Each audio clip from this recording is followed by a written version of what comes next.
walang tatalo. Ako matalino, ay buong buo.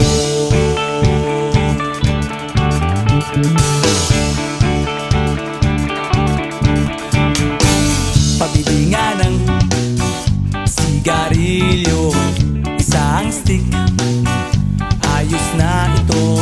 Paabot na rin ng posporo. Pagsinde, pre! 50 tayo, kaming lahat tayo hindi patatalo. Sasabay kahit anong uso, magkasama saan man patungo. Okay talaga ang barkada ko.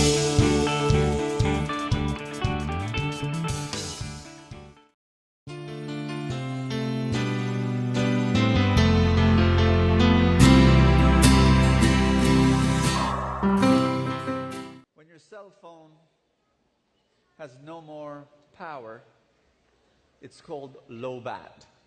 And so if your phone is low bat, what do you need to do? You need this. You need power. Say power. I want you to know that you are the phone. And I want you to know that God is the source of all power. Yes? So you just need these two things. Yes? That's a trick question. Do you need just these two things to charge your phone? No. You need a charger. This is you. This is God. You need a charger to connect God to you. My dear friends, this is action. If you do not act, God's power will not flow into your life. Do you want God's power to flow in your life? You need action. Yes? Are you with me? Everybody say, I'm an action person. I'd like to share with you 5 steps on how to become an action person. Everybody say, I'm ready. Number 1. Step 1. Make a mess. Tell somebody beside you, make a mess. You see, the reason why many people don't like to act, what's holding them back is fear. Fear from making a mess. Fear from failing. Fear from making a mistake. But friends, that's precisely the point. You've got to conquer your fear by telling yourself, I'm going to make a mess. Some people, when they act, they want it perfect. It can't be. You've got to make a mess, and you've got to make a mess, and you've got to make a mess, and then you make a miracle. Tell somebody beside you, make a mess, make a miracle. The reason why there is a lack of miracles in your life is because you are not making enough messes. You've got to have a bias for action. Michael Jordan, the greatest basketball player of all history, appears twice in the book of the Guinness Book of World Records. How many times does he appear? First, he appears, obviously, in the top 10 NBA players with the most points. Obvious. That's obvious. The second place he appears in the Guinness Book of World Records is not so obvious. But you need to know this. He appears in the top 10 NBA players with the most missed shots. People don't know that. The reason why he's able to make so many points is he just makes so many attempts. And many of those attempts are failures. Are you with me? Babe Ruth, one of the greatest baseball players, is known for having the world record of home runs, 774 home runs. People don't know this, but he has the world record of the most strikeouts, 1,330. Do you see a pattern between Jordan and Ruth and Babe Ruth? Do you see a pattern? You don't. Okay, I'll explain some more. You see, here's the thing. You give power to what you fear. Do what you fear, and you're taking back your power. You're afraid to fail. You're afraid to make a mess. You're afraid to make mistakes. Guess what? Just do it anyway, and you gain back your power. How many of you know Fred Astaire? Raise your hand. 2 people. In a room of thousands, 2 people. But do you know that Fred Astaire was voted one of the greatest, I think he was number 5, greatest entertainers in all of history. He is a great entertainer. But when he started, in his first audition in MGM, they rejected him. Ask me why. It was written, the guy who evaluated cannot sing, cannot act, slightly bald, can dance a little. And they rejected him. But he just kept on making messes and kept on making messes and kept on making messes to become one of the greatest entertainers. How many of you know Julie Andrews? She too was rejected when she auditioned. Ask me why. Because the evaluator said she was not photogenic enough. But she kept on and she kept on. How many of you know Walt Disney? Walt Disney. He was a young man. He applied for work in a newspaper company. They rejected him. Ask me why. This was the reason. He was not imaginative. He felt so bad. He was riding the train after being rejected by the newspaper companies, thinking, what am I going to do with my life? He's thinking, feeling so sad about himself and so bad about himself. And he was doodling. And he drew the picture of Mickey Mouse. And then he became an entrepreneur. Do you know that before he became a successful entrepreneur, he got bankrupt many times before building Disneyland? Do you see a pattern? Do you see a pattern? Do you know Henry Ford? Henry Ford, before he became an industry titan and redefined the automotive industry, and before he built Ford Motors, he had to go through bankruptcy 5 times. Do you see what I'm saying? Do you see a pattern? That if you want to succeed in life, you've got to go through what? Messes, failures, mistakes, again and again and again and again. Do you know Thomas Edison? Do you know that he was rejected in school? Ask me why. The teacher said he was too stupid. But Thomas Edison later on invented the light bulb and 1,094 patents, 1,094 inventions. Are you listening to me? The most successful people in the world are those with the most failures. How many of you have failed in your life? Raise your hand. How many of you have made messes in your life? Keep those hands raised. How many of you have made so many mistakes in your life? Raise your hand. Tell somebody beside you, you're qualified to become a great success. You're qualified. The qualification of success is failure. Failure is the road to success. Step number 1, make a mess. Step number 2, be a fool. The reason why many people don't act, ask me why. They don't want to be a fool. They don't want people to laugh at them. They don't want people to ridicule them. They don't want people to criticize them. Please understand, if you're going to be successful, you will be ridiculed. You will be laughed at. You will be criticized. But that's okay. The successful people in the world will always have haters. And you need to live with that. It was Stephen Furtick who said, if you're afraid of being misunderstood, God cannot use you. If you want God to use you, you must be ready to be laughed at and ridiculed and criticized. Are you listening to me? Do you know why successful people are hated? Ask me why. Because successful people are disruptors. They disrupt life. They disrupt how things are done. And some people don't like that. They like the way things are done, even if what is done does not work anymore. The feast that you're attending right now is a disruptor. And that's why there are religious leaders who like the feast and there are religious leaders who don't like the feast. There are priests who love the feast. There are priests who don't like the feast. Why? Because they say that the feast steals people from the parish. I want you to know this, that the purpose of the feast is not to reach out to people who are already attending the parish. Our whole mission is to reach out to 85% of Catholics who are no longer going to church on a Sunday. That's our mission. Bring them closer to God.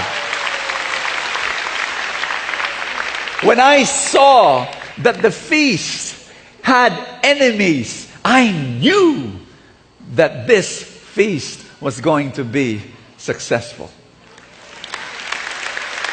You cannot be a success if you will not have enemies, people who will not understand. You just can't. Tell somebody beside you, be a fool. Be a clown. Number 1, make a mess. Number 2, be a fool. Number 3, eat your frog. It was Brian Tracy who wrote a book entitled Eat Your Frog. What does that mean? Frog represents the most difficult task of a day. It was Mark Twain who said this.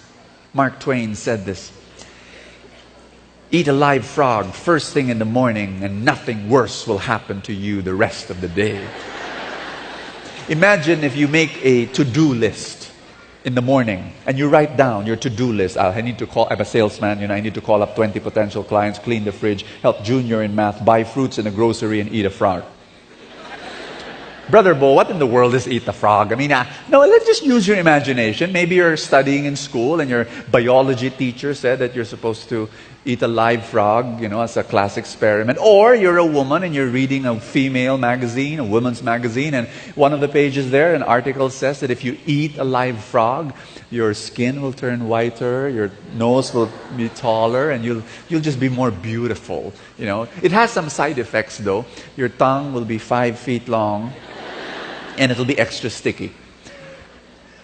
But just imagine if your to-do list was that. 95% of the population will do this. They will delay eating the frog to the last minute. Because it is so repugnant, so repulsive, so difficult, so gut-wrenching. They will delay. Are you with me? They will delay. Why? 95% of the population will wait for the right mood. Will try to, have energy to eat the frog. Oh, this is so difficult. Let me just prepare myself and think about it and get psyched myself. They're waiting for energy. The energy will never happen. Ask me why? Because the mere thought of eating the frog, as long as the frog is not yet eaten, it will drain energy from you. Yes? But if you eat the frog first thing in the morning,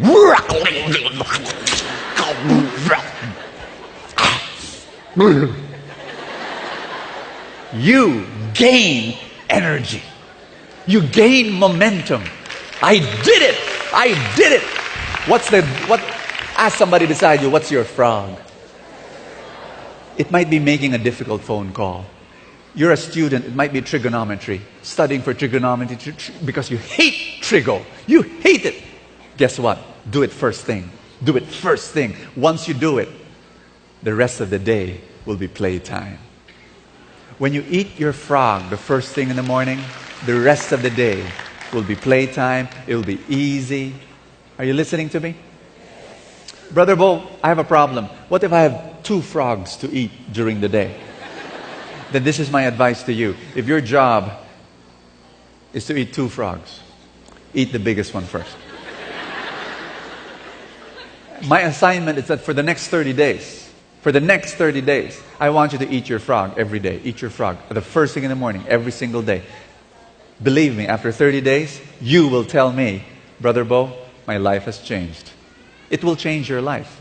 Number 1, make a mess. Number 2, be a fool. Number 3, eat your frog. Number 4, to be an action person, do your thing. Tell somebody beside you, do your thing. 95% of the population do not eat their frog first thing in the morning, and that's why 95% of the population are not successful. It's only the 5% of the population who eat their frog in the morning. And you know what? They do that because after eating that frog, they do their thing. They do their thing. Unsuccessful people, they do this and do that thing, and they do this thing, and they do that thing, and they do this thing, and they do that thing, and yeah, they do that thing also, and they do. No, successful people, they do one thing. And they do that thing again and again and again and again and again and again and again. I'm not worried when a young person comes up to me and says, Brother Bo, I do not know my calling yet.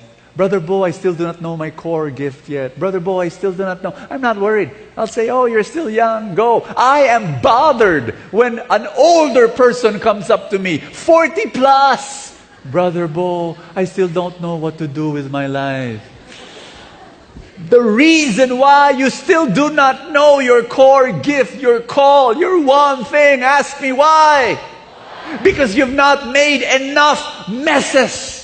You've been afraid to do things that you thought you can. Brothers and sisters, please understand, you've got to make more messes. Experiment, explore, do things that you're frightened to do. Live in the edge, dirty your hands, muddy your feet, go dive in, do stuff that you've never done before.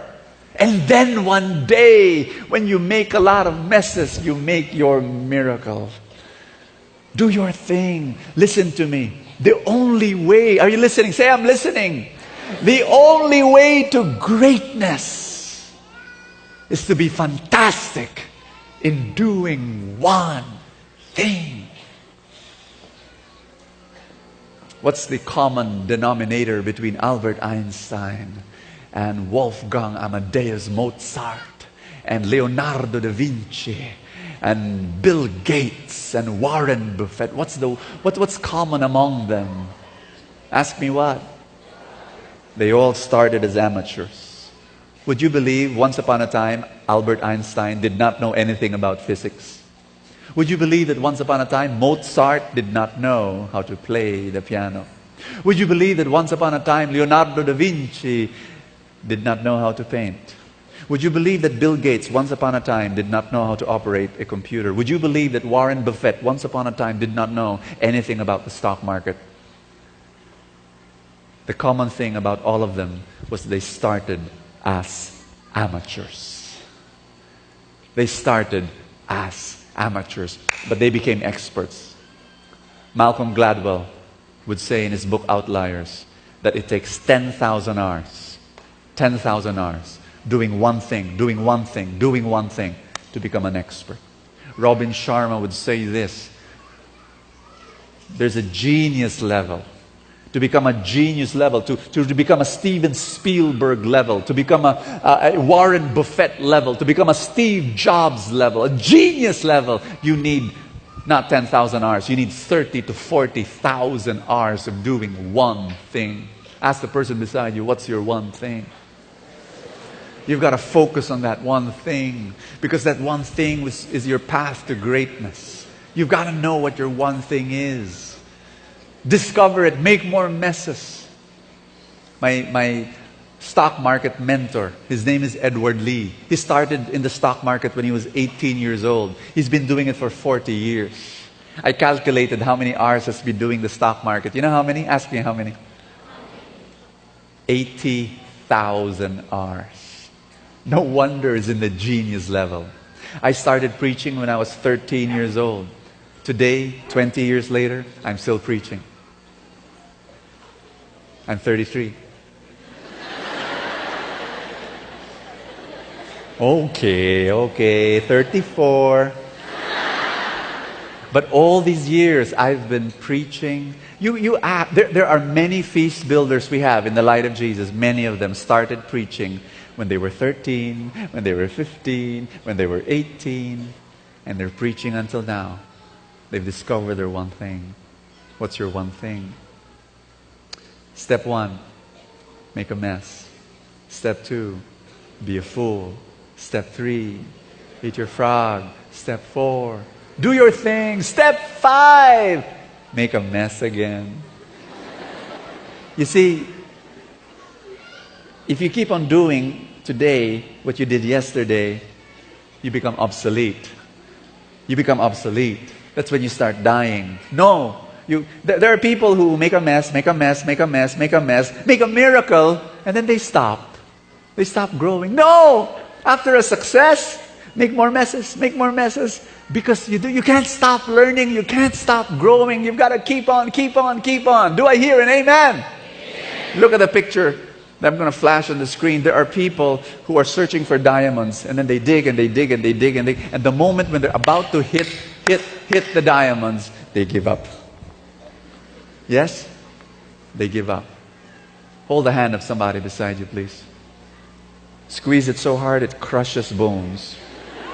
And tell that person, never, never, never give up. You do not know how close you are to your diamonds. You do not know. Some of you are so close, and then you give up. Press on.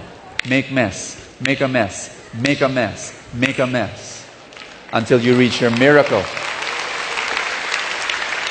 Because action attracts abundance.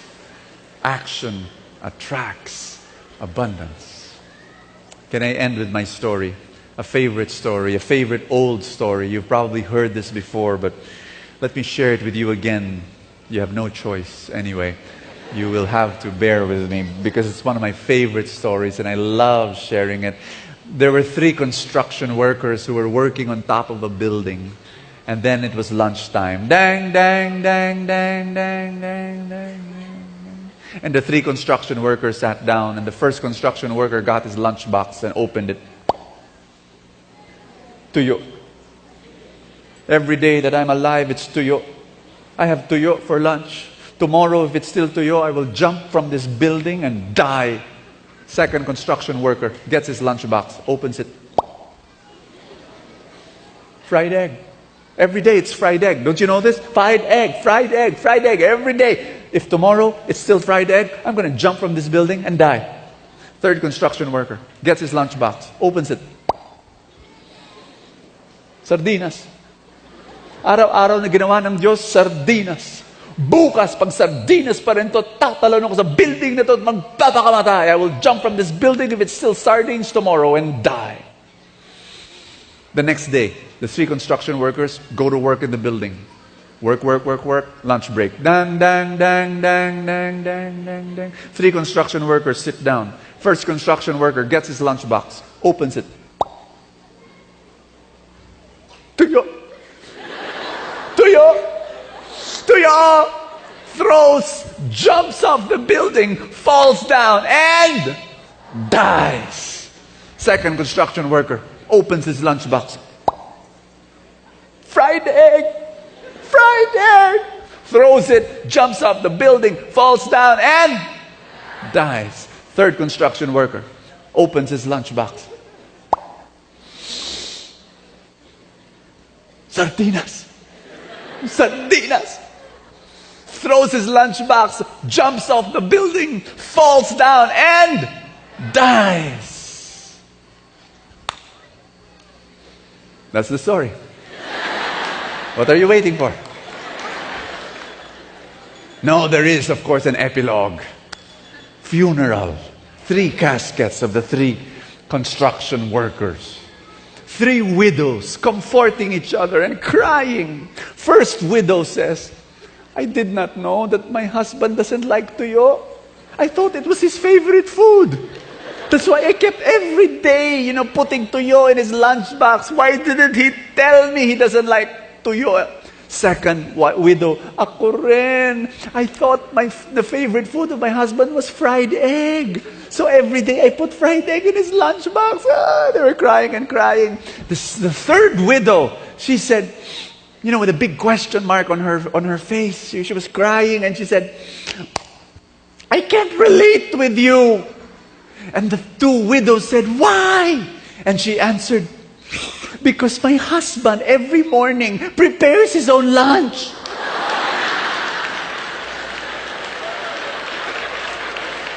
I love that story. I love that story because it's a perfect picture of you and me, of human life.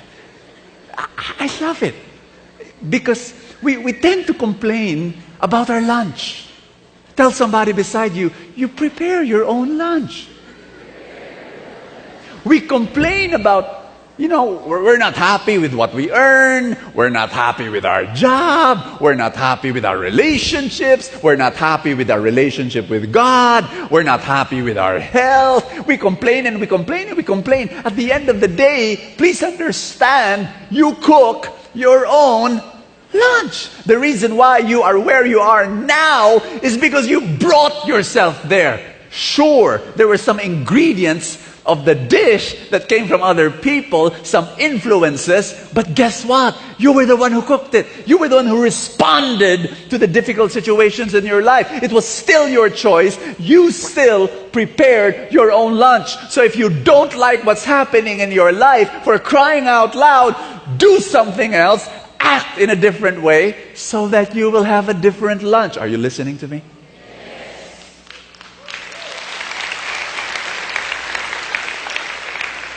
Can you stand up, please? I remember this father talking to me, and he was desperate. Brother Bo, please pray for my son. I said, why? Oh, my son is rebellious. And I keep on shouting and screaming at him, and we're just shouting at one another. And, oh, Brother Bo, please pray for my son. So I told him, this is what you do. You can't, stop screaming at him. It doesn't work. You've got to love your son. You cannot correct without the context of a strong relationship. You can't. You can only correct a child if there is a strong bond between both of you, when there's trust. Are you listening to me?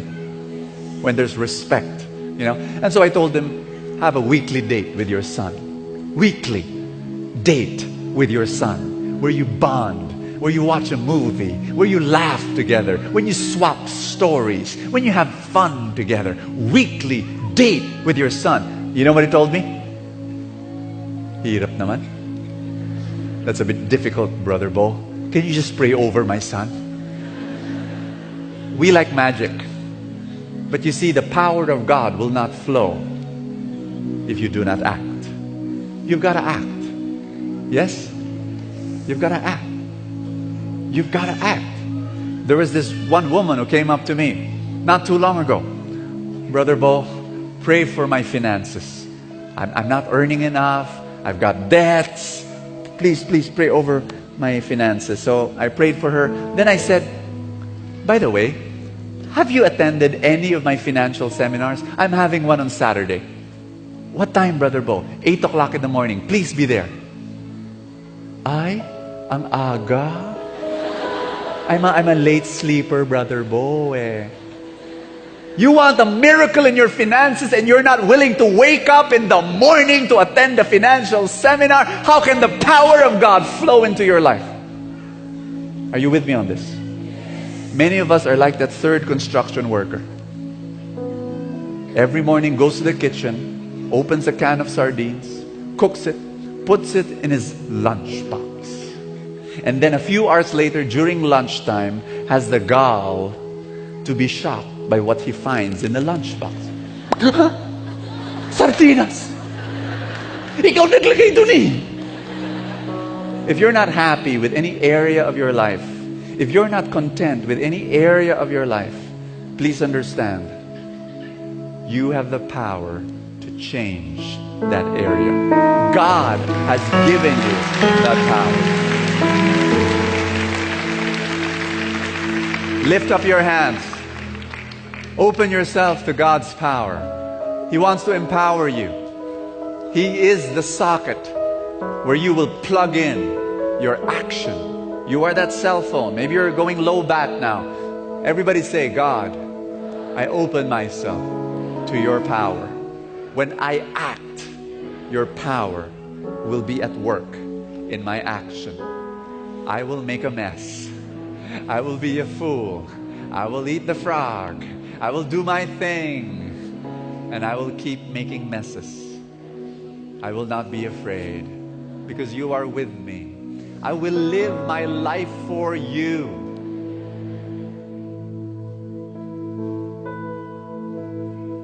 Receive the power of God, brothers and sisters. Just worship Him today. As you sing a song to Him, let the power of God flow into your body, flow into your soul, flow into your family. Let the power of God flow. You have the power to change your life. God has given you that power.